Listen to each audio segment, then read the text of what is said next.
Sit down, kid. Give us all a little afternoon comedy, will you?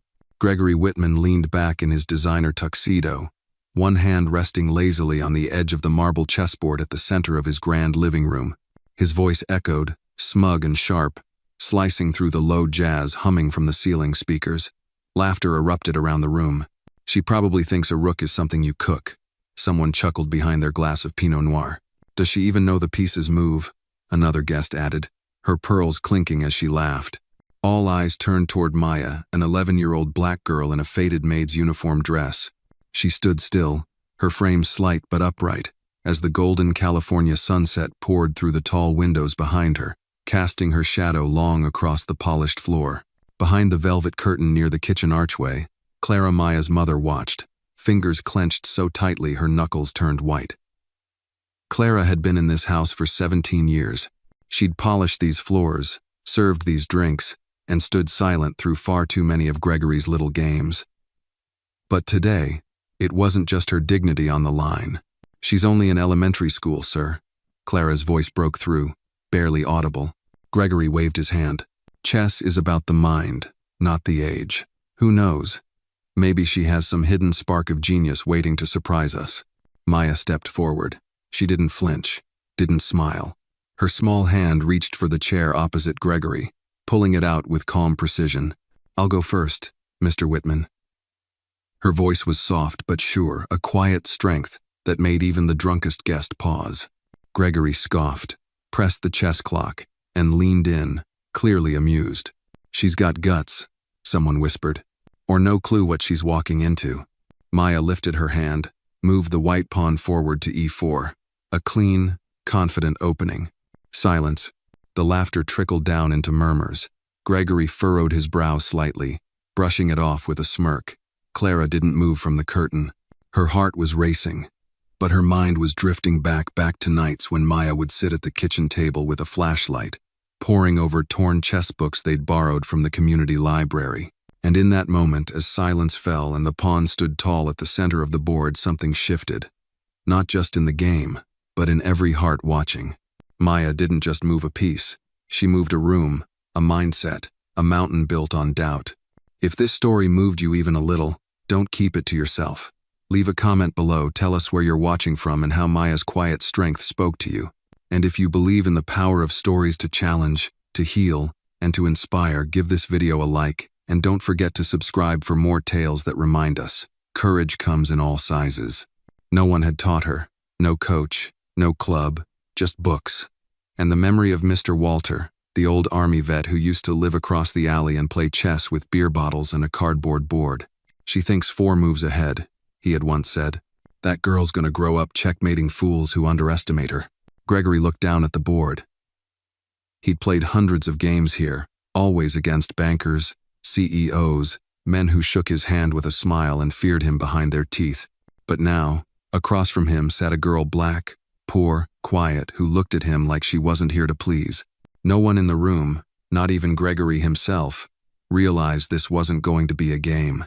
It was a beginning, the first crack in a wall built on arrogance and assumption. The clock ticked with soft, deliberate clicks, a sound too gentle for the tension pressing in on the room. Maya's hands rested in her lap, steady, unmoving, while Gregory tapped his fingers on the marble board, eyes narrowed at the pawn that had just invaded the center square. Clara remained half hidden behind the heavy curtain, her heart thudding in her chest like a drum. She wasn't sure if it was fear, pride, or a strange, rising hope that knotted her stomach. Perhaps all three. One thing was certain, this wasn't a game to Maya. And Clara had seen that look before. It was the same look her daughter wore the night her only friend at school called her a charity case. And Maya came home, silent, eyes burning like fire behind glass. Back at the board, Gregory moved his knight out confidently, a classic opening reply. Let's not drag this out, he muttered, loud enough for the nearest guests to hear. More polite chuckles. But Maya didn't smile. She reached out, lifted her bishop, and slid it into position. Her moves weren't rushed, but neither were they tentative. She wasn't guessing. She was building. While the match continued in the center of the grand room, Clara's mind wandered to where it all began. She remembered the tiny, rented apartment above the dry cleaners off Jefferson Boulevard.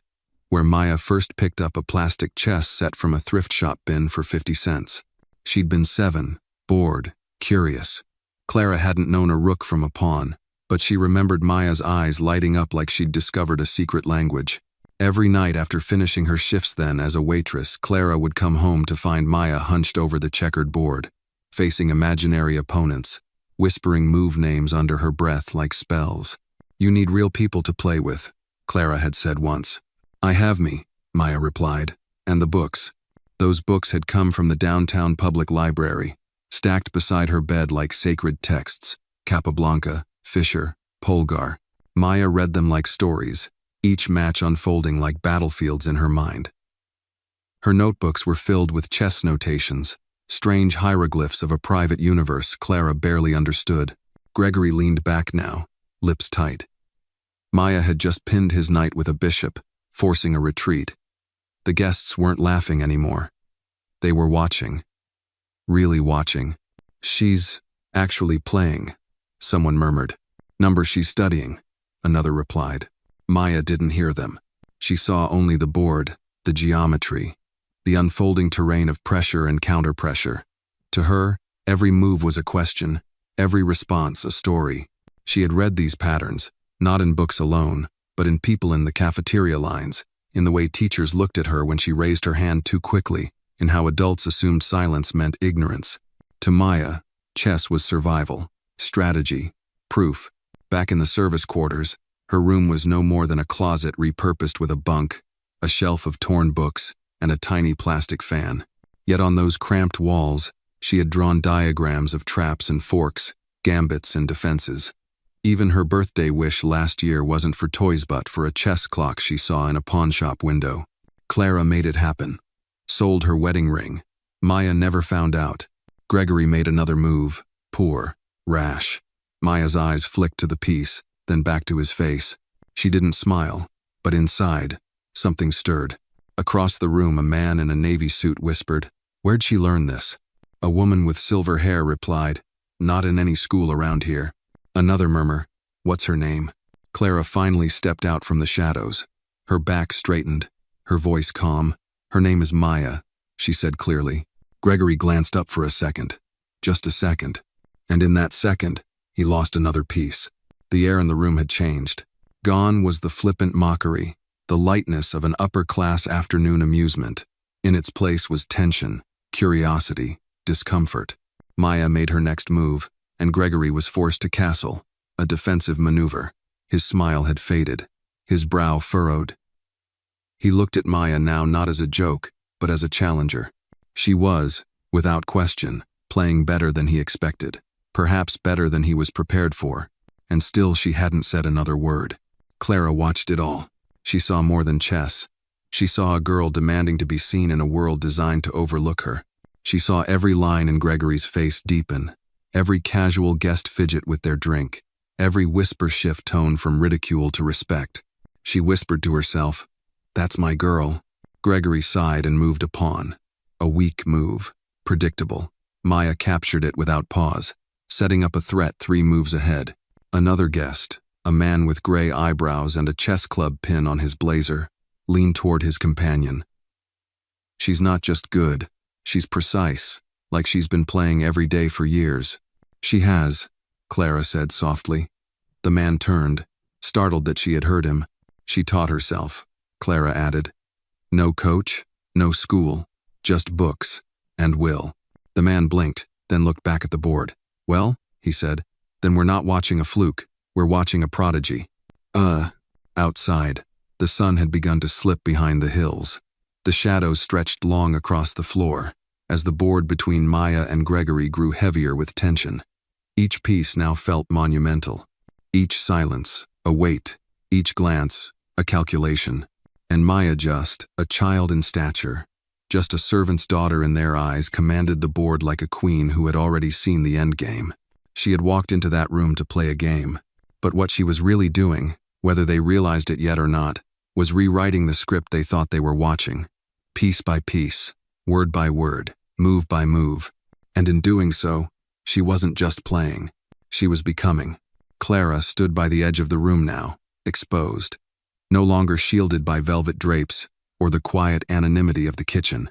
Her apron was still dusted with flour from the lemon pound cake she'd been baking, but her posture was as upright as any of the high society ladies in silk gathered across the room.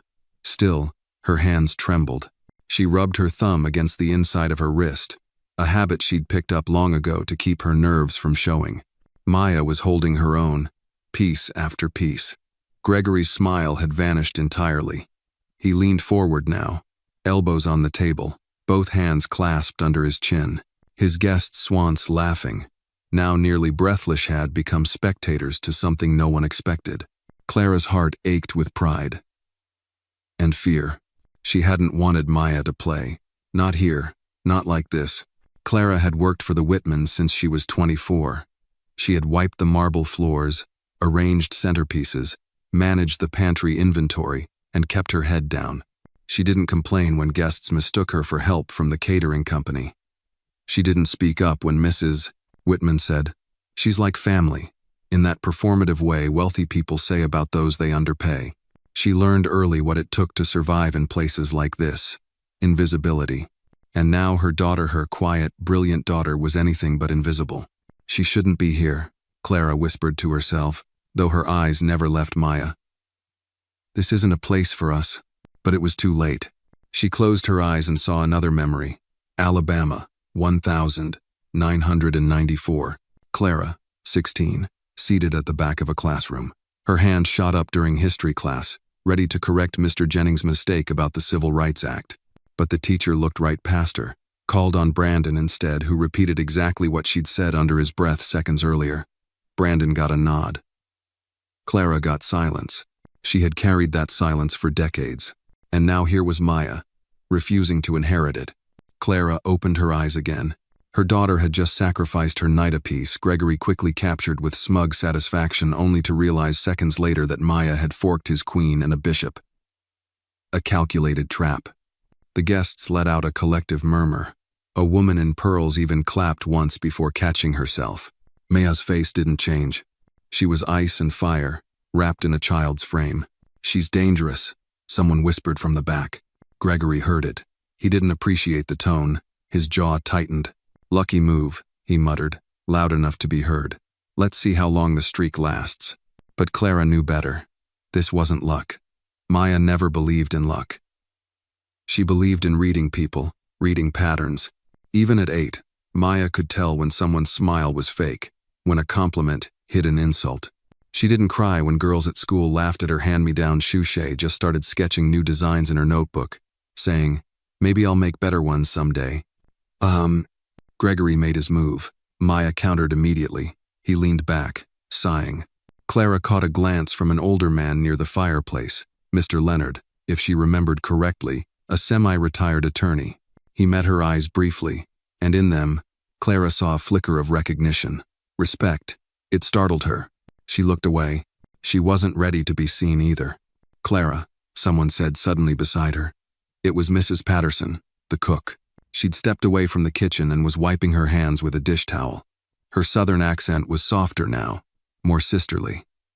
"Your girl, she's doing something mighty rare." Clara hesitated. "She's just a child. She's showing 'em they've been wrong," Mrs. Patterson replied. "That takes more than talent. That takes bravery." Clara wanted to agree, but old ghosts pulled her back. "I don't want them to crush her," she said, voice shaking. "This world, it doesn't like being proven wrong, not by someone like her." Mrs. Patterson placed a warm hand on Clara's arm. "She ain't trying to prove anything, honey. She's just being who she is. It's them that needs to catch up." Clara nodded, but her eyes misted. She blinked quickly, refusing to let tears fall here, in this room, before these people. Then she heard Maya's voice. "Your turn, Mr. Whitman." Simple, calm, and in that voice, Clara heard not defiance, but declaration. This was her daughter, and she wasn't asking permission anymore. Gregory stared at the board, silent. He moved a piece slowly, but his confidence had fractured. For the first time, Clara saw it. The slight twitch in his jaw, the way he glanced at Maya's face, then quickly away. This wasn't entertainment anymore. He was losing control. and Maya wasn't giving it back. Clara's doubts didn't vanish, but they quieted.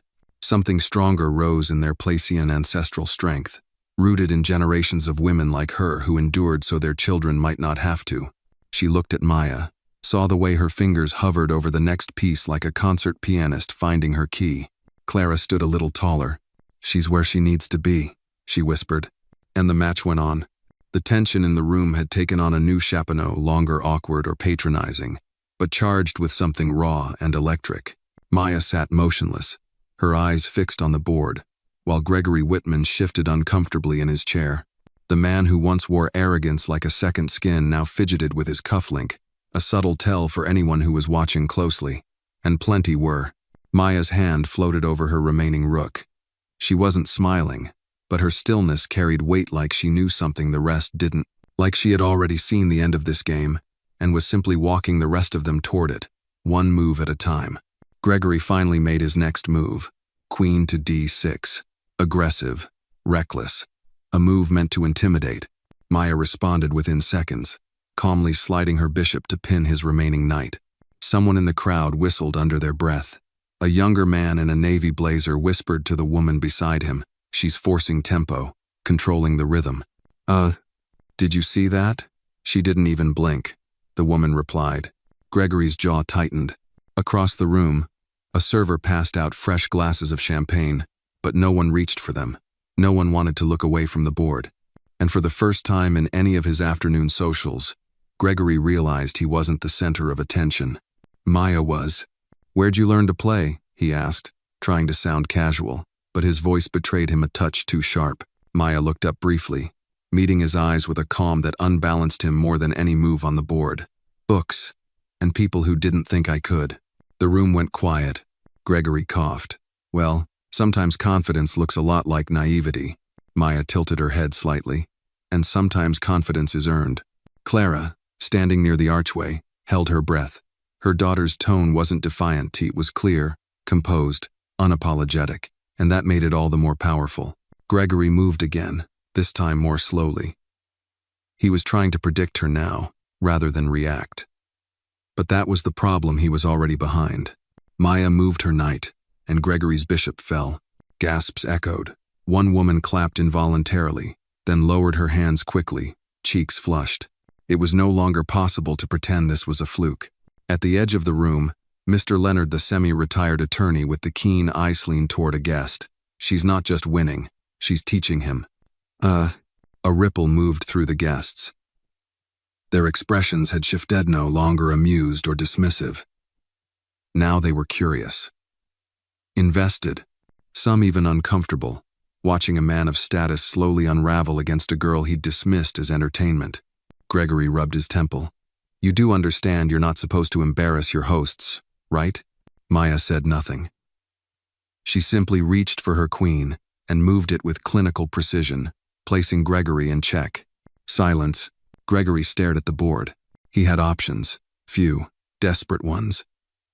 His fingers hovered over his rook but faltered. "I underestimated you," he admitted quietly. Maya blinked once. "Most people do." He let out a laugh, a short, breathless sound that didn't reach his eyes. "You're enjoying this." She looked at him, expression steady. "I'm playing the game, nothing more." And it was true. There was no gloating in her voice, no spite, just purpose. Clara felt something uncoil in her chest. Her daughter's restraint or discipline was as powerful as any brilliant move on the board. Maya wasn't here to humiliate. She was here to be heard, finally, in the only language this room seemed to respect. Excellence. Mrs. Patterson, still standing nearby, whispered, "Lord have mercy, that child's not just special. She's dangerous to people who think they know everything." Gregory made a move on meant to stall. A queenside shuffle. Maya's response came like thunder on a clear day. Rook to E1. Check again. It was surgical, inescapable. Guests began whispering. Some took out phones, not to record, just to hold, to feel less powerless in the face of something they didn't understand. Maya's hands folded again in her lap. Her breathing was slow, even. Across the board, Gregory's whirled his curated image, his social armor, his silent confidence cracked, thin as porcelain. He hadn't just misjudged her skill, he had misjudged her presence. And in this room of marble and wine, between crystal glasses and oil paintings of horses no one rode, a child was making history. Not the kind with banners or applause, but the kind whispered about at dinner tables, the kind that makes men sit differently in their chairs when someone says, "You remember that girl?" As the clock ticked onward, Maya watched the seconds pass, not as pressure, but as rhythm, each tick a reminder that everything has a time, even reckoning. And today, it had arrived. One move at a time. Maya's eyes scanned the board like a cartographer, reading ancient maps, every route, every possibility already etched into the folds of her mind. Gregory, by contrast, now looked like a tourist lost in a city he once thought he built. He scratched the back of his neck, his expression fixed between forced amusement and mounting dread. The marble floor beneath Maya's chair gleamed under the light of the chandelier. But she sat still, feet barely touching the ground, shoulders straight. Her fingers tapped softly against her thigh, not from nerves, but rhythm. She counted moves ahead like a jazz musician improvising, each note exactly where it needed to be. Gregory made another defensive move, safe, cowardly. He slid his remaining rook into a corner and leaned back like he was daring her to come after him. Maya tilted her head. She didn't need dares, she needed truth. And on that board, truth had only one language: checkmate. Clara watched from the side, hand over her chest. The room felt heavier now, not tense, but dense, like history itself had entered uninvited. The guests no longer whispered, they barely breathed. This wasn't spectacle anymore. It was revelation. Gregory tried a gambit. He sacrificed a pawn. It was textbook misdirection, a play meant to bait, to feign weakness, to regain initiative. Maya didn't fall for it. She didn't even blink. She moved her bishop with a grace that seemed almost dismissive, blocking the trap without acknowledging it. Across the room, someone exhaled with awe. "She's playing like she's already won," murmured Mr. Leonard. "No," said a younger guest beside him. "She's playing like she doesn't need to win." Ugh. Maya leaned forward slightly, resting her elbows on the table for the first time. Gregory leaned in too, mimicking her instinctively. It was subtle, but Clara caught it, and so did Mrs. Patterson, who chuckled softly under her breath. "She's leadin' that man," she whispered to Clara, like a dog on a leash. Clara didn't laugh. She couldn't. Not yet. Not until it was over. Gregory moved again, this time with force. His knight lunged across the board, taking Maya's remaining pawn. He cracked his knuckles like a man reclaiming his territory. "Thought you might have missed that." Maya didn't respond. She reached forward, pushed her own knight forward 3 spaces, and whispered softly, almost to herself. "Pawn to e4. It was the first phrase she'd spoken on the board since, "Your turn." But it landed like thunder. Gregory looked down, realized the trap a second too late. A hush swept over the room. "That wasn't defense," someone murmured. "That was bait." Gregory's lips pressed together into a pale line. He didn't speak. He stared. He ran through the possibilities, calculated the losses, but the problem was, there were no good losses left. Every move now would cost him something. Maya had cornered him, not with brute force, not with showmanship, but with logic, with patience, with vision. Clara remembered something Maya once said, just after losing a match against an online player with better software. "It's not about attacking," she said. "It's about making them believe there's nowhere safe." That's what she was doing now. Gregory adjusted his collar. Sweat dotted his hairline. One guest coughed, trying to break the tension. It didn't work. The board had become a storm cloud and Maya controlled the weather. He reached for his queen, moved it awkwardly out of danger, but in doing so, he exposed his king's last protection. Maya looked at the exposed line, then at Gregory. Her next move was so clean, so subtle. It looked casual until you realized what it meant. Rook to d8.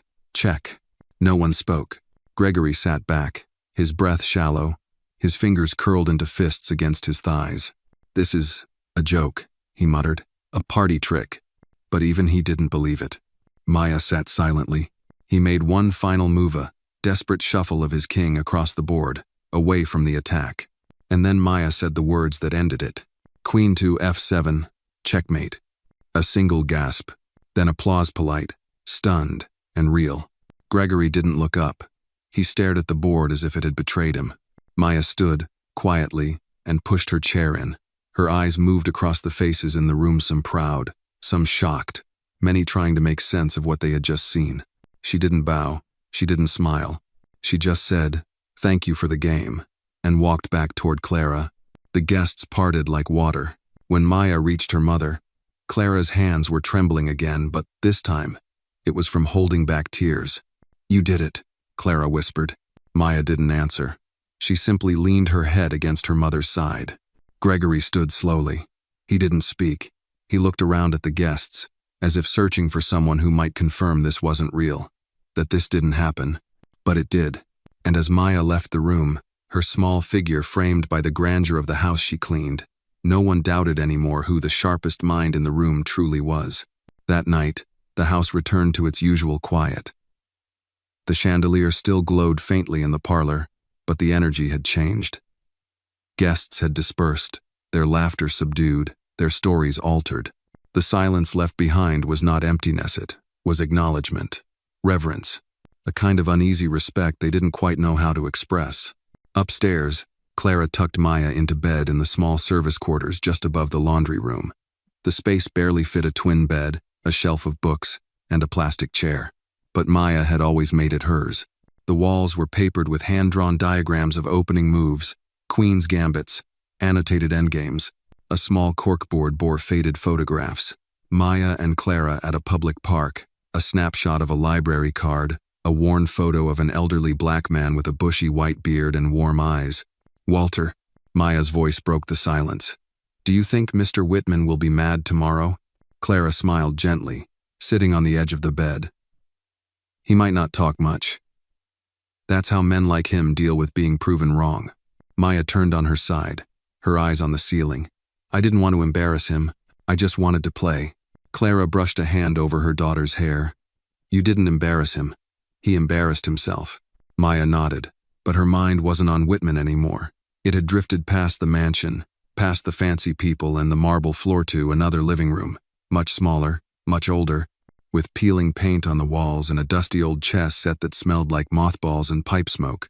Walter's voice echoed in her memory. "You don't win by being the smartest, Maya. You win by being the most patient. Let them think you're quiet. Let them think you're weak. Then make your move."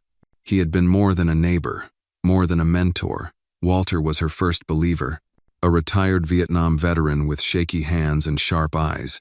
He lived in the ground floor unit of their old apartment complex back in South LA. Every Saturday, Clara would leave Maya with him when her second shift began. And every Saturday, Walter would pour 2 cups of tea on for himself, one for Maya, though hers always had more sugar than tea, and set up the chessboard. The first time she beat him, he stared at the board for nearly a full minute before chuckling. "Well, damn," he said. "Didn't see that coming."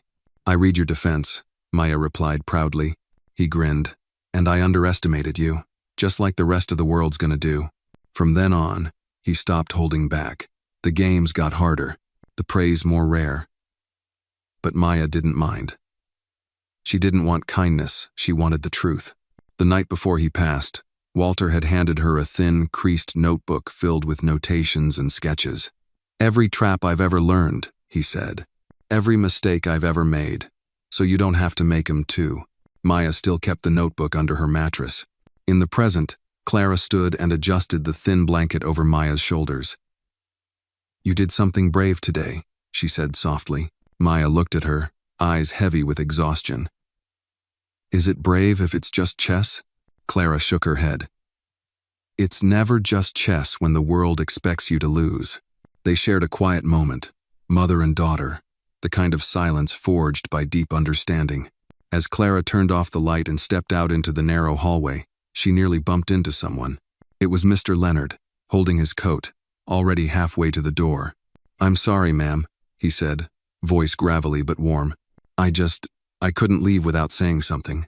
Clara straightened. "Of course. That girl of yours, Maya, she's something special." Clara nodded, hesitant. "She is, always has been. I've been a member of the State Chess Association for 30 years. I've watched prodigies flame out, and self-taught kids rise up. But I've never seen a child read the board like she does with heart and heat. Clara exhaled. She's never had a coach. Maybe she didn't need one, Leonard said. But she deserves one now. He reached into his coat pocket and pulled out a business card. There's a scholarship program summer academy in San Francisco, national level prep. I sit on the board. If she's willing, I'll sponsor her. Clara took the card slowly, eyes widening. That's generous. It's fair, he said, and long overdue. He tipped his hat and walked out, leaving Clara standing there with a piece of paper that might change everything. Back in bed, Maya turned to face the window, watching the glow of the garden lights through the dusty glass. Her mind, always ticking, was still playing. Still building new patterns. Still chasing Walter's voice like a guiding star. But for now, just for tonight, she allowed herself to feel what she rarely let in. Pride. Because she hadn't just won a game. She had opened a door. By morning, the story had started to ripple beyond the walls of the Whitman estate. Word traveled fast in the neighborhood of Brentwood, where gossip moved faster than news and reputations could shift on a single headline. Although no camera had recorded the match, dozens of guests had left with the memory of Maya's victory etched deep into their pride or bruised egos. Some told it with amazement, some with discomfort, and a few with carefully concealed irritation. Gregory Whitman, for his part, had said nothing. He came down to breakfast late, ignoring his staff, waving off his usual green smoothie. He sat in his private sunroom overlooking the rose garden, flipping through the morning paper without reading a single word. A half-eaten piece of toast sat cold on his plate. He wasn't used to losing, especially not in front of an audience, and especially not to a child, and certainly not to the daughter of a maid. Mrs. Whitman finally broke the silence. It's all anyone was talking about this morning at the club. Your little chess match made quite an impression. Gregory grunted. I heard she wiped the board with you, she added, her tone a blend of curiosity and critique. It was an exhibition, he muttered. A novelty, that's all. Mrs. Whitman folded her hands across her silk robe. Some novelties reveal more than they intend. He didn't respond, but her words echoed. Downstairs, Clara had already started her morning routine. She was chopping vegetables in the kitchen when Mrs. Patterson handed her a folded note. It was handwritten, in sharp, slanted cursive. Clara unfolded it slowly. Dear Miss Glada, I've spoken to the director of the San Francisco Chess Academy. They're eager to evaluate Maya formally. We'll arrange transportation, lodging, and all tuition. Discreetly, if needed. She deserves to be seen. Leonard W. Hargrave. Clara's throat tightened. She folded the note and tucked it into her apron pocket, heart pounding. It wasn't just about chess. It was about what came next for both of them. Upstairs, Maya sat at the tiny desk in her quarters, staring at Walter's notebook. She had flipped it to the last page, where Walter had once scribbled a quote from James Baldwin. The place in which I'll fit will not exist until I make it. She traced the words with her finger. There was a knock. Clara entered, holding a cup of hot tea. Maya looked up and smiled faintly. Clara sat down beside her. Mr. Hargrave wants to sponsor you. Maya blinked. For the academy? Clara nodded. It would mean leaving for a while. New people, new city. Maya looked back at the notebook, then out the small window. The idea scared her, not because she doubted herself, but because she knew what it meant. A step into a world where she couldn't afford to fail. Do you think I'm ready? She asked. Clara placed a hand on her shoulder. You've been ready for a long time. The world's just catching up. Maya took a deep breath. I want to go. I want to play. For real. And with that, the decision was made. Later that afternoon, word of Maya's talent began spreading into places Maya had never imagined. A guest from the party, a tech executive named Aaron Reeves, wrote a LinkedIn post titled, "The smartest player in the room wasn't on the guest list." It described Maya's poise, the elegance of her strategy, and the quiet fury with which she dismantled privilege. The post went viral. Messages flooded his inbox requests for interviews, interest from educators, even a few skeptical critics accusing him of embellishment. But others began to ask, who is this girl? Where did she come from? An assistant from a local morning show reached out. We'd love to meet her, she said. Not to parade her, but to hear her voice. When Clara received the message, she hesitated. Her instinct said to protect Maya, shield her from the noise. But the fire in Maya's eyes when she spoke about the academy reminded Clara that this wasn't just about safety, it was about purpose. They agreed to one interview. No cameras, just audio. That evening, in a quiet radio studio downtown, Maya sat across from the host, headphones oversized on her small head, microphone inches from her lips. "Tell us about the game," the host said gently. Maya shrugged. "I just played. That's what I do." "Were you nervous?" "Yes, but I wasn't afraid." "What do you want people to remember about it?" Maya paused, then said, "That it wasn't a fluke.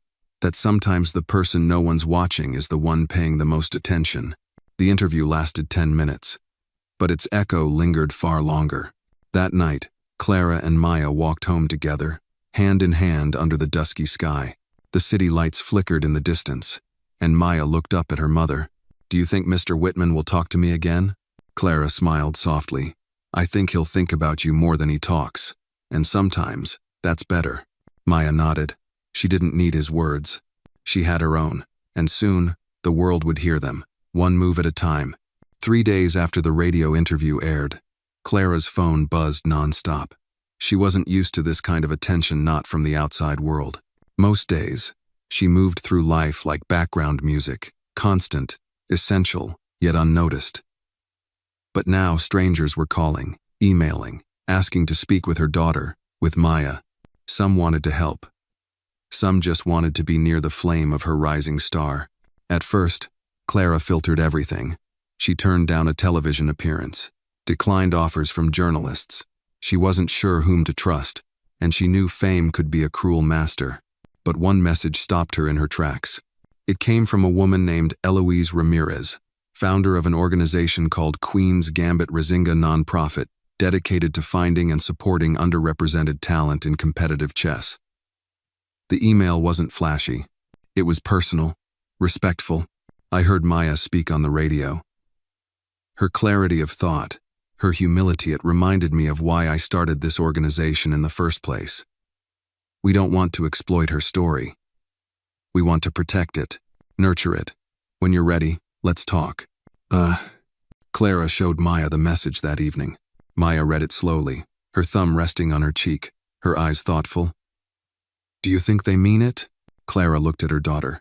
"I think we'll ask the right questions and find out." 2 days later, they met Eloise in person at a quiet cafe in East Hollywood. Eloise, a woman in her late 40s with graying braids and eyes that missed nothing, sat across from them with a calm presence. "I don't want Maya to be anyone's mascot," Eloise said plainly. "I want her to be a player, on her own terms." Maya leaned forward. "I just want to play, but I don't want to play in places that don't want me." Eloise smiled gently. "Oh, they'll want you. Maybe not for the right reasons yet, but they will. The trick is making sure you still want you when they do." That stuck with Clara. It was the first time someone acknowledged the weight Maya would carry, not just as a talent, but as a symbol. And that symbol, she knew, could either be a crown or a chain. By the end of the meeting, they had agreed. Maya would begin private coaching with a grandmaster affiliated with Queen's Gambit Rising. She would train for regional qualifiers, and she would do it with her full name on the rosterno, more initials to hide her identity. Maya Whitmore. The next week, training began.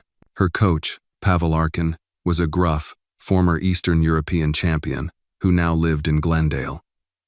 He was known for 2 things, hating small talk and producing disciplined players.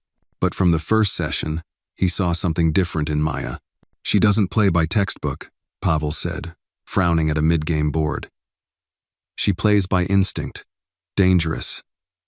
But if refined, unstoppable." He pushed her hard, taught her new strategies, new variations she had never seen in books, endgame drills, time pressure simulations. He challenged her to lose and learn from it. Maya didn't complain. She took every correction like it was fuel. Every loss was an opening, not a failure. Every mistake a stone in the foundation she was quietly building. Meanwhile, the world continued to shift around her. Gregory Whitman, whose public silence had drawn suspicion from his business partners and neighbors, finally made a brief appearance at a local fundraising gala. When asked casually by a fellow board member about the chess girl, Gregory chuckled and said, "She had a good day. Let's see how she handles pressure." It was a backhanded dismissal, but it found its way online. Within hours, Maya's supporters clapped back. One tweet, shared over 30,000 times, read, "Imagine losing to an 11-year-old and pretending it didn't matter. The only pressure she's under is cleaning up after men who can't admit they lost." Maya didn't read the tweets. Clara made sure of it. But she felt the mood shifting her name was now a vessel carrying more than her game. She was becoming a symbol of disruption, of quiet defiance, of brilliance in places people didn't expect it. One evening, after a particularly brutal 5-hour session with Coach Pavel, Maya slumped onto the living room floor with a sigh. Clara handed her a cold drink. "Tired?" "Yeah," Maya said, sipping, "but it's a good kind. Like I'm turning into someone stronger." Clara sat beside her. "You've always been strong." Maya leaned her head on her mother's shoulder. "You think I'll make it to nationals?" Clara kissed her temple. "I think you already made it. The rest is just catching up." The room fell quiet, lit by a soft lamp and the warmth of their togetherness. Outside, the world continued its chatter, its speculation, its headlines and noise. But inside that small apartment, Maya was still just a girl with calloused fingers and a hunger to think 10 steps ahead. The board was still open, the pieces were still moving, and Maya had only just begun her game. The hall was quiet except for the muffled clicking of chess clocks and the occasional whisper between judges. Maya sat at table 14, her eyes level with the board, her body still. Her palms rested lightly on her knees, her breath slow. Around her, the regional youth tournament buzzed with the energy of dozens of competitors' parents pacing, coaches muttering, players gripping their pencils like weapons. But Maya had learned how to make her world small. She saw only the board, her opponent, and the opening they'd chosen. The boy across from her, taller, slightly older, with slicked back hair and a badge from a private academy, played a Sicilian defense, aggressive from the start. He smirked when he saw her response. "You sure you know what you're doing?" he said, voice low. Maya didn't answer. Her fingers slid a pawn forward, steady and silent. The boy's smirk wavered after 6 moves. By move 12, it was gone. By move 23, he knocked over his king. "Whatever," he mumbled, shoving his chair back. Maya remained seated as the judge recorded the win. 1 down, 4 to go. Clara watched from the parents' section, heart thudding with every round. The competition hall inside the convention center was freezing, but she didn't dare move to get a jacket. She watched Maya between games like a hawk, eyes scanning not just for results but for signs of fatigue. She knew her daughter's tells when Maya tapped her foot. She was processing something. When she twisted her bracelet, she was second-guessing. But today there were no signs. Pavel approached Clara during the lunch break, carrying 2 apples and a thermos of tea. "She's focused, more than I expected. She gets that way when something matters," Clara replied, taking one of the apples. Pavel nodded. "She knows how to take space. That's rare in kids." Clara smiled. "She's always been that way. Even as a toddler, she didn't cry for attention. She waited until we looked." Pavel looked back toward the rows of tables. "Then I hope the world keeps looking." That afternoon, Maya played her 3rd match against a girl named Lena from Sacramento, a sharp player with a reputation for fast wins. Lena wore noise-canceling headphones and never made eye contact. But Maya didn't need it. She played slow and surgical, responding not to aggression but to rhythm. After 47 minutes, Lena looked up for the first time, her expression blank. "Draw?" she offered. Maya blinked, studying the board. She saw her own queen 5 moves away from delivering a checkmate. She shook her head. "Good game," Maya said 20 minutes later as she extended her hand over Lena's surrendered king. By the end of the day, Maya had 4 wins, 1 draw, and 0 losses. She was in the finals. That night, back at the motel, Clara wrapped Maya in a soft blanket and reheated soup on the small microwave tray. The room smelled like starch and lemon cleaner. Outside, trucks rumbled down the nearby freeway. Maya sat cross-legged on the bed, flipping through Walter's notebook. "You nervous for tomorrow?" Clara asked. Maya nodded. It's not just about playing anymore. People are watching. That's a good thing, Clara said gently. It's a heavy thing. Clara sat beside her, handing her the bowl of soup. Then let me carry some of it with you. Maya leaned her head against her mother's arm. You always do. The next morning arrived with a gray sky and the sound of distant sirens. Maya dressed in her cleanest polo and dark jeans, her hair tied neatly in a low ponytail. As she entered the final round, she noticed cameras along the Wallacle press had shown up. Eloise Ramirez was there too, sitting near the back, her hands folded, watching quietly. Maya's opponent in the final was a boy named Calvin, #1 ranked player in the region, backed by a professional coach, and already courted by national recruiters. He had a trophy at home, he had articles, he had confidence. He didn't have Maya. They shook hands before the match. You're the one from the radio, he said, trying to sound casual. Let's see what all the fuss is about. Maya just nodded. Good luck. The match began, and for the first time in her competitive life, Maya felt the weight of expectation settle on her like fog. She made her opening 2-fast pawn to d4, her favorite but slightly off tempo. Calvin capitalized. He pressured early. She made a mistake on move 9. Pavel, watching from a distance, clenched his jaw. Clara noticed Maya's foot tapping. But then, something shifted. Maya inhaled. She stopped chasing the game. She began to build her own. By move 21, she sacrificed her rook to create space. By move 33, Calvin's king was boxed in. By move 37, he was down to 20 seconds. Clara held her breath. And then, it happened. Maya moved her queen into position, calm as still water. Checkmate, she said softly. The room broke into a wave of applause. She didn't smile. Not yet. She stood, bowed slightly, and shook Calvin's hand. Well played, he said. No smugness this time. You too, she replied. Pavel walked over and gently squeezed her shoulder. That, he said, was a masterclass. And as Clara wrapped her daughter in her arms outside the hall, the sunlight finally broke through the clouds above. Maya had earned more than a trophy that day. She had earned her place. 3 days after Maya's victory at regionals, the letter arrived. It wasn't just any letter, it came in a thick, cream-colored envelope with the emblem of the National Chess Federation embossed in gold at the top left corner.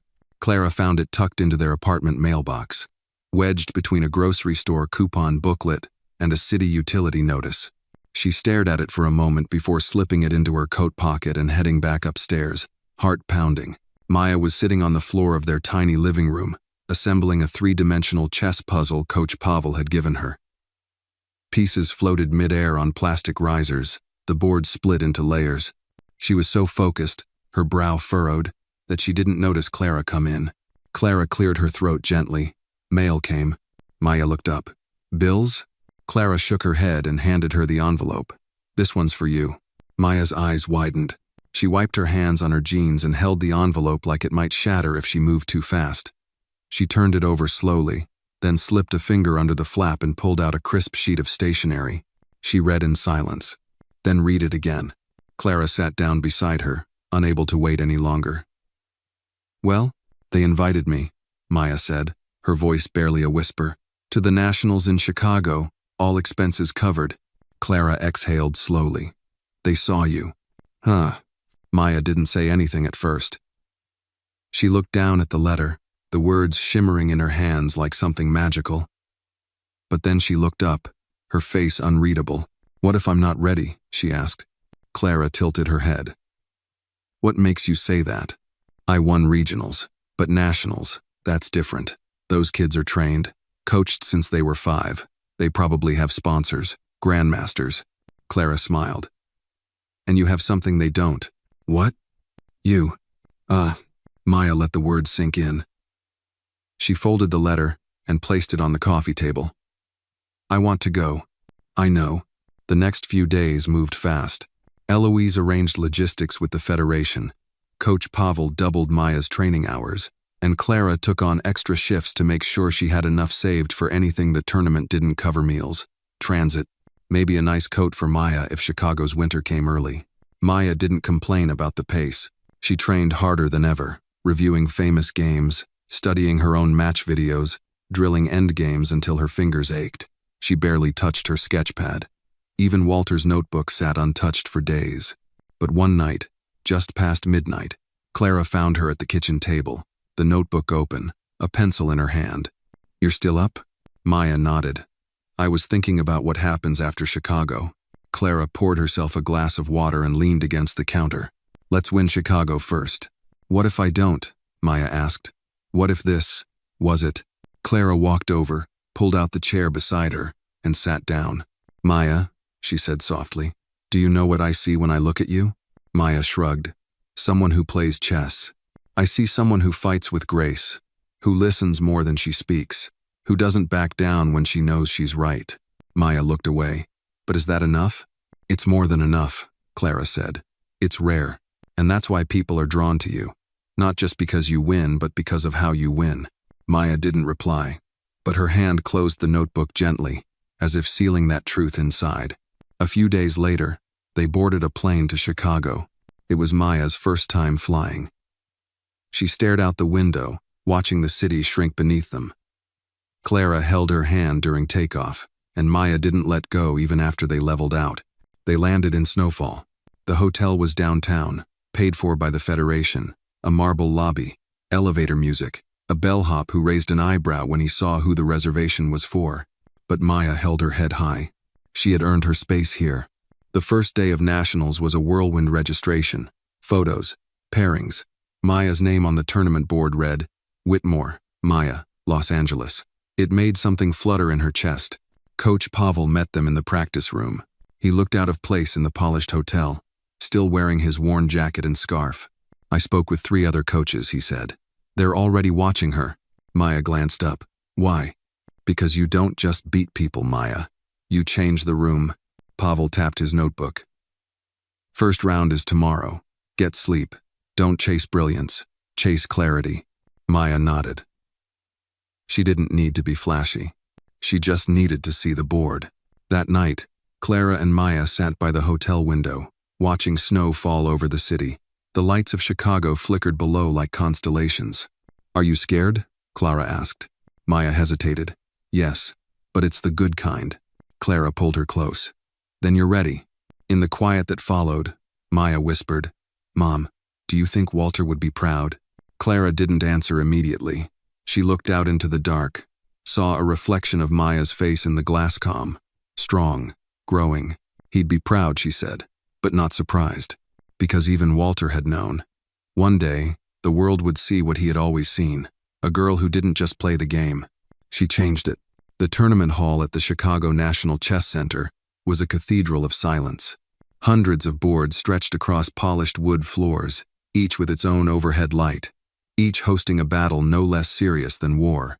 Maya sat at table 17, her ID badge snug against her chest, heart steady. The murmur of shuffling pieces and timed clocks filled the room like soft rain. Her first opponent was a boy named Theo from New Jersey, fast hands, confident eyes, and a reputation for crushing early openings with sheer aggression. He played the King's Gambit, a bold, flashy move meant to provoke. Maya didn't blink. She declined the gambit, transitioned into a Caro-Can defensolid, quiet, frustrating. She absorbed his fire and waited. By move 26, Theo was leaning on one elbow, chewing his lip, clearly unsettled. He wasn't used to patience. He was used to applause. Maya offered none.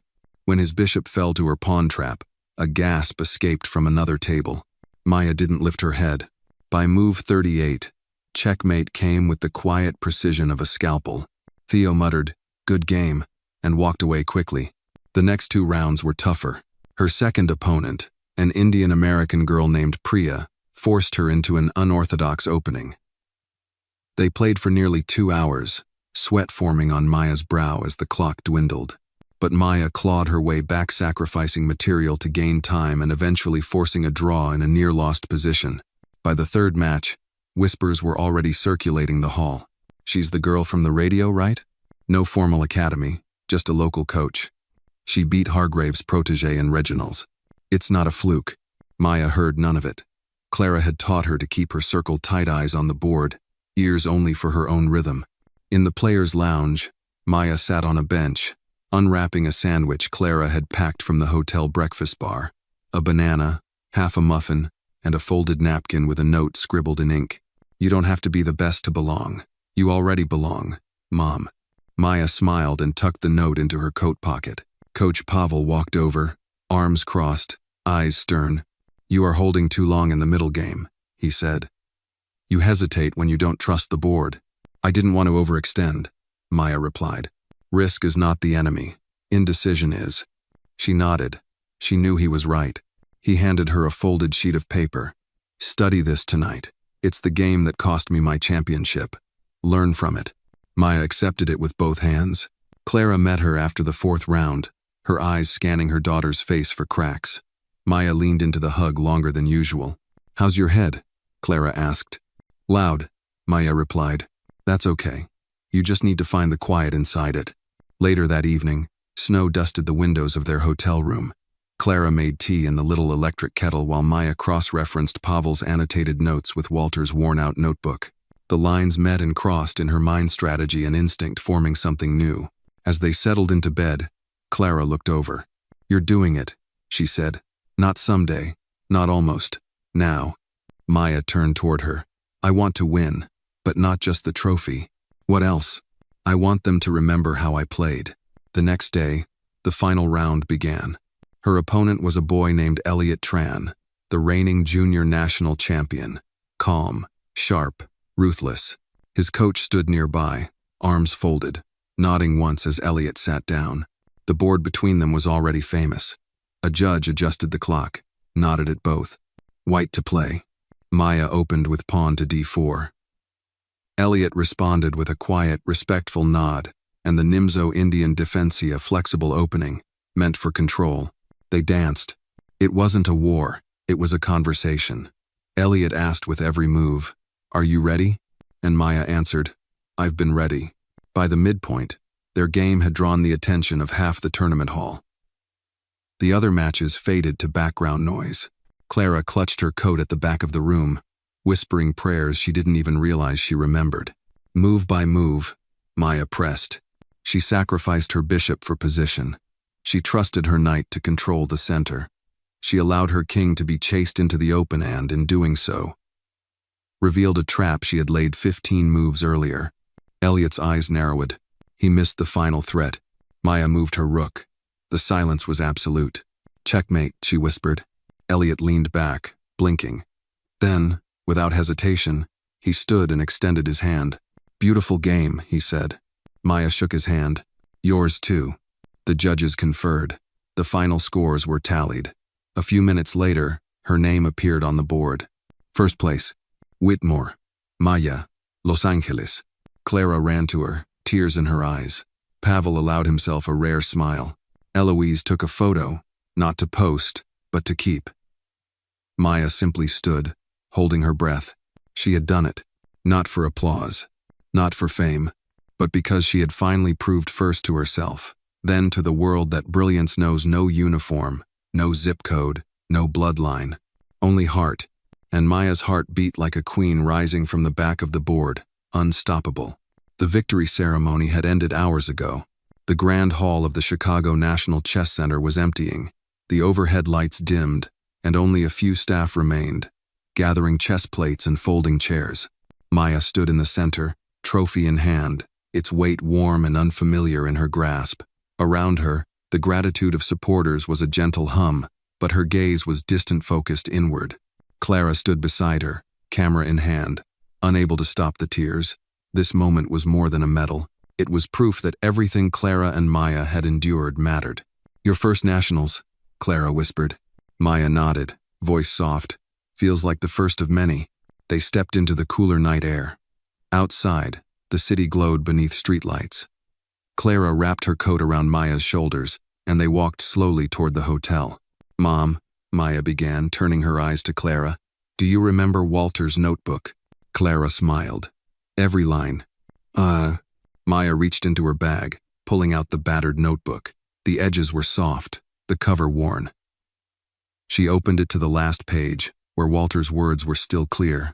You make the place where you fit. Maya exhaled, tracing the ink. He knew, didn't he? Clara nodded. He knew you could build your own place. even when all the doors were closed. They walked in silence for a moment, city sounds around them, distant car horns, footsteps, the buzz of neon. Finally, Clara asked, "What are you thinking?" Maya closed the notebook gently. "What comes next?" She looked up at the hotel's glass facade, its reflection full of lights and ambition. "I don't just want to win tournaments. I want to change something." Clara stopped, turning to face her daughter. "What do you mean?" Maya hesitated. She had practiced this speech in her mind. Proposals of mentorship clubs, outreach in schools, scholarships for girls like her. She saw the future, the places she could reach, the barriers she could tear down, but her voice cracked. "I want others to know they can do this too." Clara hugged her tight. "Then let's start tomorrow." Inside their hotel room, Maya sat at the desk, writing letters, one to Eloise, thanking her for believing, one to Mr. Leonard Hargrave, accepting further support, one to Mrs. Patterson, an invitation to Chicago, to share in the celebration and learn more about chess herself. Clara watched her, pride warming her chest. "Your pen is as strong as your gameplay." Maya smiled. "This is more than games." She paused, her eyes distant. "Mom, do you ever think about Clara who raised me? About what she gave up so I could stand here?" Clara blinked. "Every day." Maya reached over and took her mother's hand. "I promise, every move I make, I'll make in honor of you and Walter." They sat together, hands entwined, 2 generations quietly mapping the next chapter. The next morning, they headed toward the convention center once more. Not for match play, but for the closing keynotean invitation, only panel of champions and education advocates. Maya had been asked to speak. Clara stood at the back of the room, watching as her daughter stepped to the podium. Maya's small frame looked potent against the heavy curtain backdrop. She inhaled, steadied herself, and began, "What I learned in chess is the world doesn't just test your skill, it watches your courage when everything seems set against you. I found a place by believing it exists." Her voice was clear, steady. She told them about Walter's lessons, about nights in the apartment, about being underestimated, about that day in Beverly Hills when she sat at a board meant for joke sand made it her stage. She spoke of the scholarship to San Francisco, of nationals, but most of all, she spoke of every child who sat alone with a chess set, wondering if they belonged. "I belong," she said, "and I believe you can too." The applause was soft, then steady, then full. A crescendo that wasn't for the trophy she'd won, but for the courage she'd shown. Clara wept quietly, moved by every word.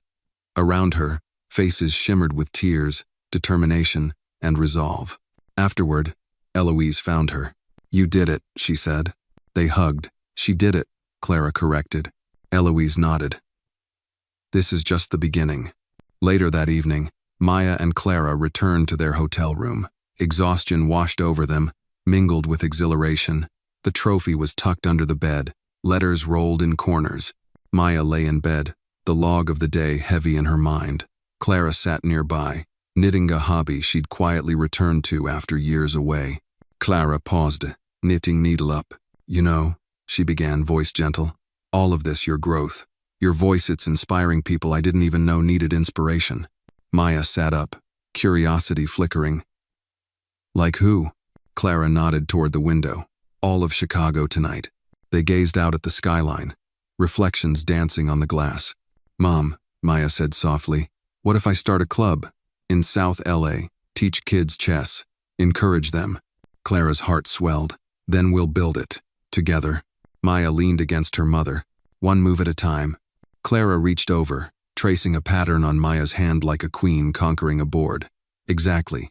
And so, in their small hotel room, with snow falling outside, Clara and Maya began planning not just for chess or trophies, but for change, for possibility, for the places where other girls like Maya might belong, because someone believed their game mattered.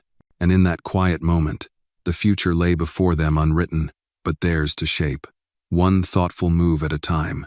First day back in Los Angeles felt strange. The sun was bold, the air thick with promise. But for Maya and Clara, the world had shifted. Their apartment felt smaller, their routines heavier, full of possibilities they hadn't yet named. They unpacked slowly, as if deciding which parts of their triumph to bring home and which to leave behind. Maya returned to Coach Pavel's studio that afternoon. The walls, lined with framed games of past champions, suddenly looked like markers on her path. She entered and greeted him with respect. He nodded, then led her to the board. "Today," he said quietly, "you'll teach me." A slight grin flickered on Maya's lips. She moved her knight into position. They began. While Maya taught, Clara received an unexpected call. It was Gregory Whitman. Her heart froze. She hadn't heard his name in weeks. She braced herself. "Miss Whitmore," he began, voice strained. I want to congratulate Maya. In public. Officially." Clara closed her eyes. A somber victory dance. "Thank you," she said gently. "I'll let her know." Gregory paused. "I'd like to offer a foundation grant to support Maya's club. To level the field." Clara's chest grew tight. A tremor in her voice. "Why now?" Gregory cleared his throat. "I underestimated her, and I underestimated what she could inspire. I want to fix that." Clara didn't respond immediately. She watched Maya's hand sliding a pawn across the board, teaching with focus and kindness. Finally, she answered, "I'll speak with Maya. We'll consider it." She hung up with trembling hands. That evening, Clara and Maya sat across a small wooden table in their kitchen. Unusual calm. Clara placed her phone down. "He called," she said softly. "He wants to help." Maya frowned thoughtfully. "Why?" Clara met her gaze. "He says he wants to fix what he broke." Maya touched her rook tattoo, a gift from Clara after nationals. "I think he's afraid." Clara nodded. "Scared of what you represent." Maya exhaled slowly. "He's king on that board. He has power. He doesn't like losing it." Clara leaned forward. "The offer?" Maya sat back and folded her hands. "We could say yes. Use it to launch the chess club. But it means taking from the same table we sat to break." Clara reached across. "Maybe that's exactly where we must plant ourselves." Maya's eyes searched her mother's. "If we build with his grant, do we owe him anything?" Clara shook her head. "We set the terms. We hold the vision." Maya nodded. "Then, let's do it." Next morning, they met Gregory and his assistant at the estate's small conference room. A polished oak table, warm tea, hushed demonstration. Gregory shook Clara's hand and looked at Maya with quiet sincerity. "I apologize for how I framed it. You deserved respect, not spectacle. I hope this grant helps make that change." Maya's voice was steady. "Respect doesn't come from money. It comes from trust. I won't take a dime if it means trading my voice." Gregory's lips tightened. After a moment, he nodded. "You'll have my trust." They signed paperwork. Foundation grant established.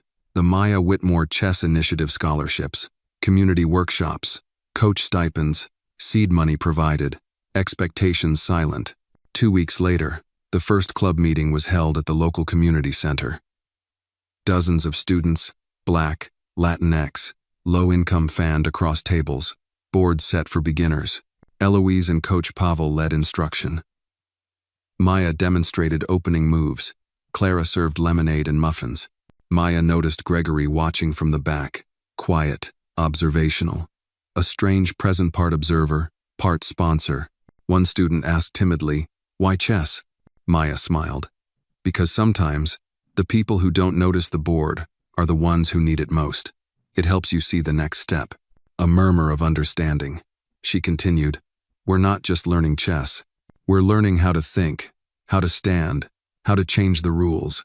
Clara watched her daughter teach and knew they'd done the right thing. That night, Maya lay in bed, listening to the city breathing outside. Clara sat beside her. "Did you see him?" Maya asked softly. "I did." Maya exhaled. "I wonder if he believes yet." Clara held her hand. "He sees now. That's more than many ever learn." Maya closed her eyes. "Then the game's not over." Clara kissed her forehead. "It never is." The community center hummed with quiet excitement. Long folding tables had been arranged in rows, each one neatly outfitted with chessboards and plastic timers, their numbers prominently taped to the sides. Children from all backgrounds gathered, some curious, some nervous, others already boasting memories of past victories. The Maya Whitmore Chess Initiative's first official gathering held more energy than any board game had a right to. Gregory Whitman watched from a folding chair near the wall, his hands clasped tightly in front of him. He wore no tuxedo here, only a simple blazer and slacks, seemingly wanting to blend in. But blending in wasn't easy, when half the crowd saw his face pinned to the announcement he'd funded. Clara stood at the front, greeting families as they arrived. She wore a modest dress, her hair neatly pulled back, and something in her posture had changed. She no longer hovered behind her daughter. Tonight, Clara held her own presence. It wasn't a place she'd thought she'd ever belong. But here she stood, equally important. Maya took a deep breath and tapped a small bell she'd decorated herself earlier. "Welcome to our first meeting," she called, voice calm but carrying. The room quieted. "Thank you for coming. This is not just a chess club, this is a place you can belong, a place to discover what you're capable of." Applause filled the room. Children beamed. Parents' faces glowed. One little boy raised his hand immediately. "What if I don't know how to play?" Maya knelt to his level and smiled. "Then we'll teach you. That's what we're here for." Clara watched her daughter, her soft voice, her confidence, the way she looked each child in the eye. She felt her chest tighten with pride, and something else, a fierce urge to step up. Later, a hesitant pause formed near the center of the room. A middle-aged woman named Mrs. Jenkins approached Clara. She had come with her granddaughter, whom Maya had already paired with an experienced volunteer. "I just wanted to say thank you," she said to Clara. "My granddaughter has trouble focusing in school. I saw her today, she was laser-focused." Clara nodded, swallowing emotion. "Thank you for coming." She glanced at Gregory across the room and realized something. Tonight wasn't about him. It was about them. Community, possibility, hope. She stepped forward and tapped a pencil against the wooden podium they'd set up beside the coat rack. "Excuse me," she said, voice gentle but strong. "I don't often speak in front of people, but I want to say this. Maya didn't just spark a board today, she lit something in all of us. And I'm here tonight because I believe in possibility, because every move she makes with heart." Murmurs of agreement rippled through the room. Gregory watched, expression unreadable, but tears glistened in Clara's eyes. Maya joined her mother, and together they offered a simple invitation to sign up for weekend workshops, to join a mentorship program, to tell everyone they knew that this was a place of welcome and challenge. As the meeting ended, the cacophony of excitement swelled. Parents gathered around Maya, volunteers lined up to help organize schedules. Clara was approached again and again, not as a maid's daughter or a servant, but as a partner in something new, something rising. Gregory walked over finally. He carried an envelope. Clara braced. "I wanted to add more," he said quietly. "Money, resources, whatever is needed." Clara looked at him, paused, then smiled. "Thank you. We appreciate it. We'll use it carefully." He nodded, eyes down. "Thank you for letting me." Later, after everyone had left, Clara and Maya cleaned up side by side. A stack of unclaimed chessboards leaned against the wall. Timers ticked quietly. A single poster read, "Next meeting, Saturday D's a.m. Bring your passion." Maya wiped a board with a cloth. "Mom?" Clara turned to her. "Did you ever think we'd be here? Together?" Clara paused, emotion warming her voice. "Number, but I believed you could bring others here. I just never thought I'd be standing with you." Maya glanced over and smiled softly. "You've been standing beside me from the start." Clara felt something shift, a realization that her own worth wasn't tied to her job or her past. Her dignity stood tall tonight, reflected in children's eager faces and parents' hopes. They locked eyes and held that moment. Maya tapped her pawn gently onto the board, one move at a time. Clara nodded. "Exactly." They switched off the lights and stepped out into the warm evening air, the center behind them buzzing with invitations, laughter, possibility. They walked home hand in hand, two champions on different boards ready for the next game. The morning sun poured through the windows of the community center, illuminating the faces of children and volunteers gathered for a special event. Today wasn't a regular club meeting, it was the first official tournament hosted by the Maya Whitmore Chess Initiative. Banners hung on the walls, reading, "Every move matters" and "Think, Learn, Grow." Trophies were neatly arranged on a table near the front, waiting for hands eager to take them. Maya stood at one end of the room, organizing boards and welcoming newcomers. Clara floated between tables, serving water and encouragement. Volunteers set up timers and score sheets. You could feel it in the air: community, purpose, quiet excitement. At 3 o'clock, Eloise tapped her spoon against a coffee cup. "Let's begin," she said. The chatter lowered to focused intent. Boards were reset, chairs straightened. First-round matchups were announced. Maya's eyes traveled across the room, landing on Gregory Whitman standing near the back, arms crossed. He didn't interrupt anything, just watched. His expression was inscrutable. He'd become a fixture in these meetings, an observer, a silent sponsor. But today, something felt different. Maya felt it humming in his gaze, a respect. Perhaps even pride? Her first opponent was Lucas, a boy no older than 9, with bright eyes and shaking hands. His first move came quick, a dutiful pawn to e4. Maya responded gently, setting a welcoming tone. The match began. Lucas played with honesty and urgency. He didn't hold back. He attacked early, trading pawns, pressing Maya into defensive positions. But Maya treated it like a teaching moment. She offered suggestions under her breath, helping him see opportunities. When he hesitated, she encouraged him. When he missed a move, she didn't judge a paused the game to show him what he could have done differently. Luke's eyes brightened at each insight. His final miss on move 23 allowed Maya to place him in check. She paused and leaned forward. "Want to try that again?" she whispered. Lucas nodded eagerly. Maya reset the board 5 moves back. They played again. Lucas made the move properly this time, and Maya, true to tradition, delayed taking his piece. Instead, she took his hand and said, "That's the moment I saw you grow." The room erupted in soft applause as Lucas moved his king into checkmate. He jumped from his chair, eyes wide with delight. Volunteers congratulated him. Parents wiped away tears. Maya hugged him, whispering, "Great game." Clara watched, tears of pride lingering. She caught Gregory's eye. He nodded, just once. Maya stayed busy 3 more rounds that afternoon. Each match was different. One boy, 15, tried to intimidate her but ended confused as she smiled and helped him navigate his own mistake. One girl, shy and full of potential, couldn't speak until Maya handed her a glass of water and suddenly spoke enough to say thank you. By the final round, Maya had 3 wins and 1 draw. Her opponent, a teenage girl named Serena, who had been winning most matches quietly but effectively. Maya approached the board and greeted her with a respectful nod. Their game was skillful but friendly. Neither made brutal moves. Rather, they traded insights under their breath, forming a quiet bond mid-game. On move 38, Maya offered a draw. Serena paused, then smiled and shook.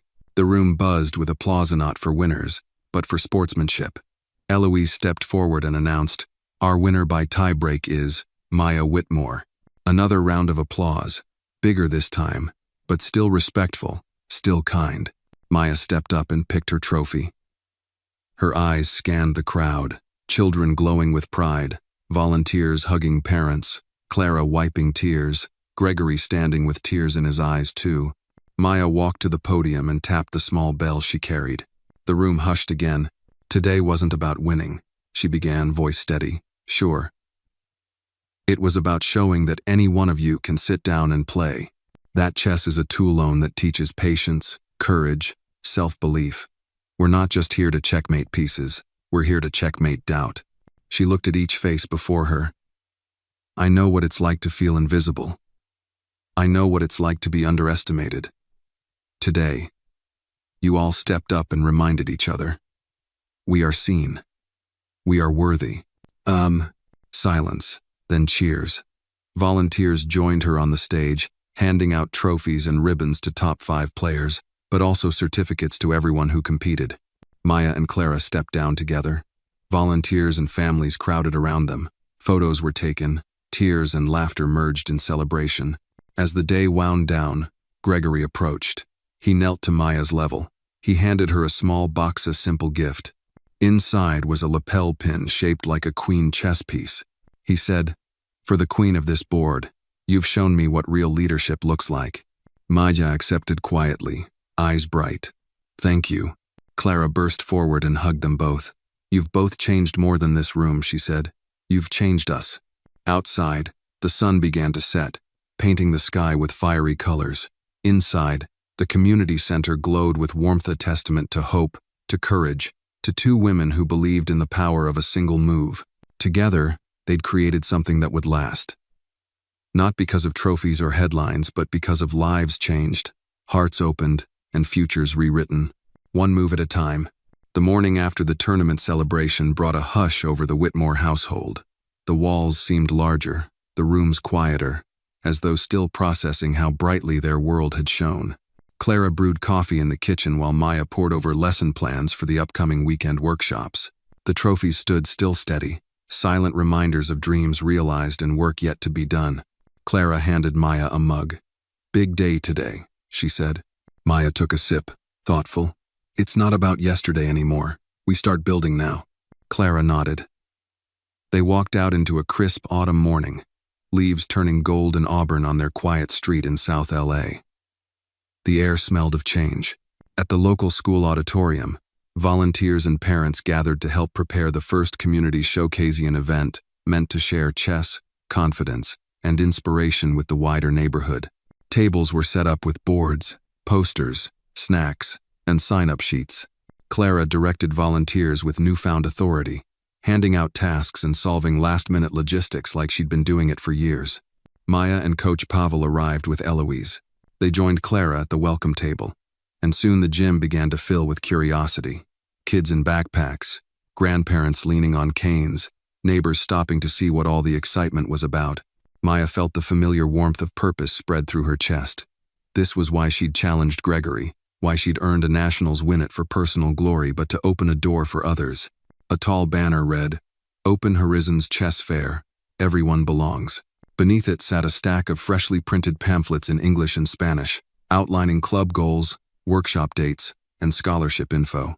As volunteers helped kids learn their first moves, Clara stepped onto a small riser beside the banner. She cleared her throat and smiled at the crowd. "I began tonight just as Maya's mom," she said, voice steady and warm.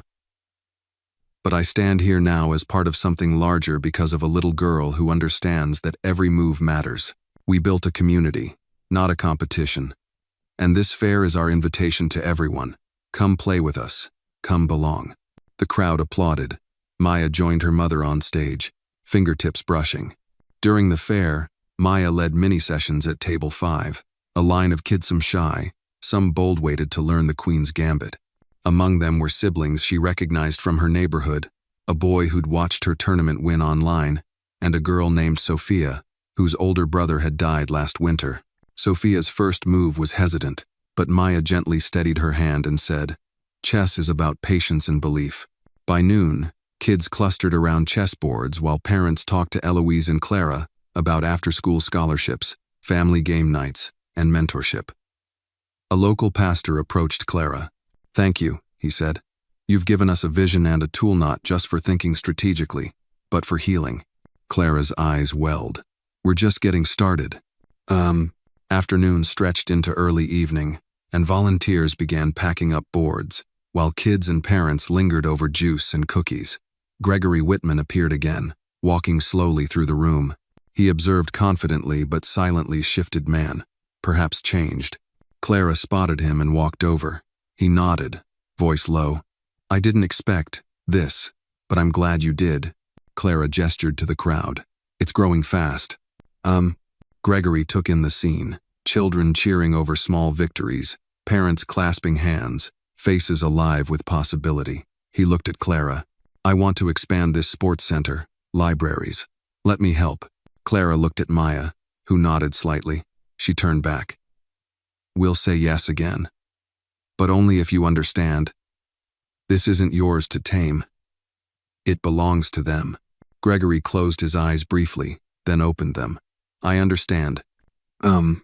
Once the building was quiet, Clara, Maya, Eloise, and Gregory met in a small back office packed with leftover chessboards and volunteer forms. Eloise began. "We need resources for travel, for materials, for sustained coaching." She looked at Gregory. "If you're offering support, We'll build a real program. Gregory nodded. Matching grants, facilities access, whatever it takes. Maya raised her hand. We need mentorship too. I don't want just money. I want people who've been where we are, who can guide others through the challenges we faced. Silence fell for a moment. Then Gregory nodded again. I can use my connections. Nonprofits, schools, community foundations. Let's create a full pipeline. Clara closed her eyes in relief. Thank you. Maya grinned. Then let's begin. That night, Maya and Clara returned home under a violet sky. They walked slowly, the weight of hope in the air. Clara slipped her arm around Maya's shoulder. You did this. Maya shook her head. We did this. They unlocked the door, stepped inside, and paused at the trophies on the shelf. Clara touched one gently. You started a revolution with a pawn. Maya smiled, her eyes shining, with heart. In that moment, the next move was clear. Not on any board, but in life community meetings, school visits, mentorship programs. They were ready, one move at a time. The first test of the initiative's reach arrived in a letterhand delivered by a school administrator to Clara's door. It was heavy, official a Department of Education envelope stamped with the district seal. Clara recognized the penmanship and stilled. Maya hovered behind her. From who? She asked. Clara untucked the envelope gently. It's from Jefferson High. They want us to bring chess into their after-school program. Maya's face lit equal parts concern and excitement. That's huge. Clara nodded. It is. 2 weeks later, the Whitmore team arrived at Jefferson High's multipurpose room. It was worn but welcoming. Folding tables, mismatched chairs, posters reminding students, be your own champion. A dozen teenagers milled around, some holding phones, others peering through wide eyes as Maya, Clara, Eloise, and Gregory set up boards and timers. Maya stepped forward, voice steady. Good afternoon. I'm Maya Whitmore, founder of this chess initiative. We're here to teach you more than checkmate.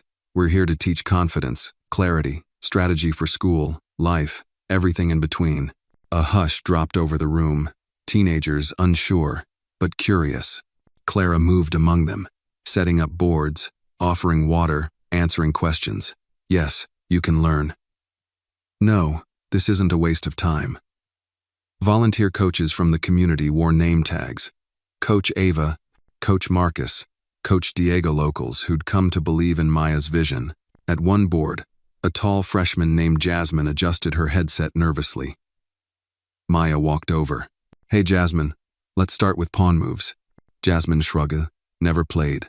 Maya smiled. Then you're perfect, she explained, gently. 5 minutes later, Jasmine moved a pawn to e4 and looked up at Maya and at herself in surprise. Meanwhile, Clara spoke privately with the school coordinator. We'd like to run a 6-week pilot, chess 2 days a week plus 1 workshop on critical thinking. The coordinator nodded. We've got funding. And the principal is excited. He saw what you did in that auditorium. Clara exhaled. We'll do it. In the corner, Gregory observed quietly. He watched as teens listened to Eloise's story how chess had changed her life, how it could open unseen doors. He studied the focused faces, the shy smiles, the sudden quiet of minds turning in thought. Buffeted by something unexpected, he approached Clara. You did this. Clara smiled. We all did. He hesitated. I want to do more. I can open donor connections, tech companies, local councils, but I need to know the heart behind this must stay real. Clara nodded. It will. I promise. The afternoon progressed with small victories. A checkmate here, a hesitant, I got it there. A girl named Sophia whispered thanks. A boy named Malik laughed at a clever tactic. Volunteers high-fived. Maya gathered the group for a brief debrief. Ask yourselves this. What did you learn about the way you think? Hands rose. Patience, one student said. Another, confidence. A third, I felt like I mattered. Maya's voice caught. That's exactly why we're here. As the session ended, a mother approached Clara. My son, Kevin, he's been struggling. But today, he told me, Mom, I think I can do this. Thank you. Tears shimmered in Clara's eyes. Thank you for trusting us. The mother hugged her. Thank you for caring. Later that night, back at home, Clara and Maya reviewed the day in the kitchen, sharing cold lemonade. I saw something in the room, Clara said softly. That shift wanting more, owning more, that was your gift. Maya traced the rim of her glass. It feels right. Clara sighed happily. I know it does. Maya stood, stretched. Tomorrow we plan. Phase 2. District-wide expansion. Clara nodded. One move at a time. And in their quiet living room, they mapped it all out. Outreach, volunteer trainings, resource partnerships, evaluations, a board covered walls with colored post. It notes. Life had become a chessboard of growth, with bold vision and grounding roots. At the kitchen window, moonlight shimmered on their determined faces. Clara reached out and squeezed Maya's hand. You've turned one victory into a movement. Maya's eyes glowed. We did. They sat together, envisioning chess tournaments in high schools, mentorship circles in after-school spaces, futures beyond tests and stereotypes, futures anchored in thought, dignity, limitless possibility. They'd made an offer to the world, and the world was already saying, yes, own thoughtful move at a time. Winter thawed into spring, and with it came new horizons. The Maya Whitmore Chess Initiative had grown from weekend workshop to district-wide program. Now, lessons echoed through gyms and cafeterias, carrying strategy, patience, and confidence into every corner of the community. And tonight, the culmination stood before them. The school auditorium was packed. Students, parents, volunteers, district officials, even news crews lined the room, filling chairs arranged in neat rows. A large banner proclaimed, Championship Night. Every move matters. On the stage lay a single chessboard, flanked by 2 chairs and a podium. Clara stood backstage beside Eloise, her heart thundering. This night was never about spectacle, but it was about celebration. She glanced at Maya, who took a final breath, closed her eyes, and smiled. Ready? Clara whispered. Maya nodded. Gregory stood at the side, hands folded. Clara noticed the gold plinth queen chess piece glimmering on his lapel.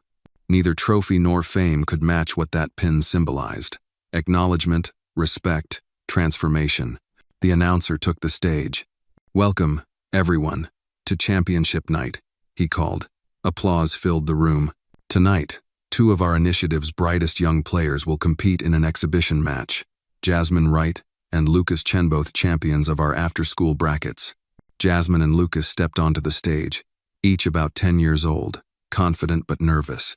They waved to the cheering crowd and sat. Maya and Eloise joined the announcer at the podium.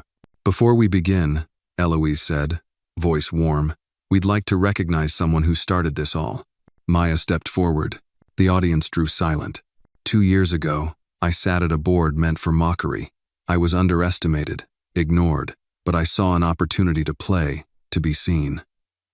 Tonight, this stage belongs to children who deserve more than that. Tonight, they belong to themselves.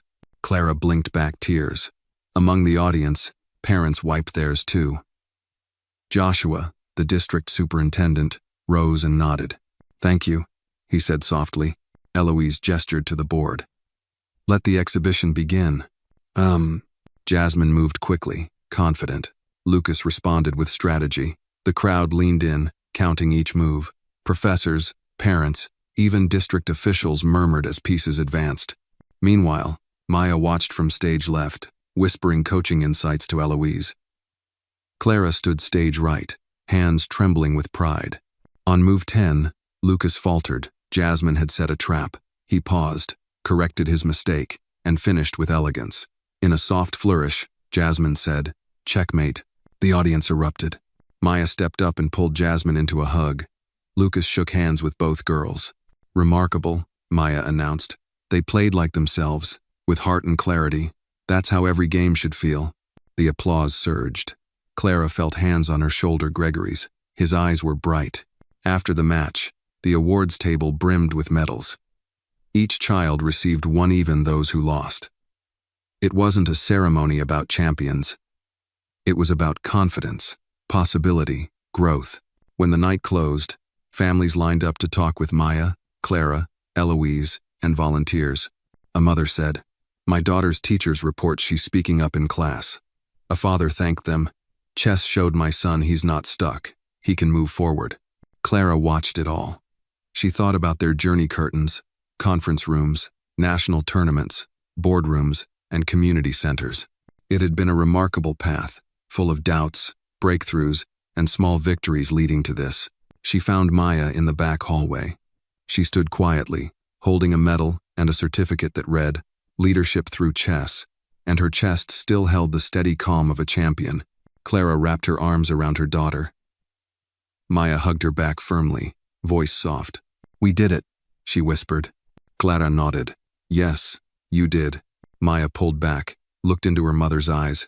"We have more to do." Clara smiled. "One move at a time."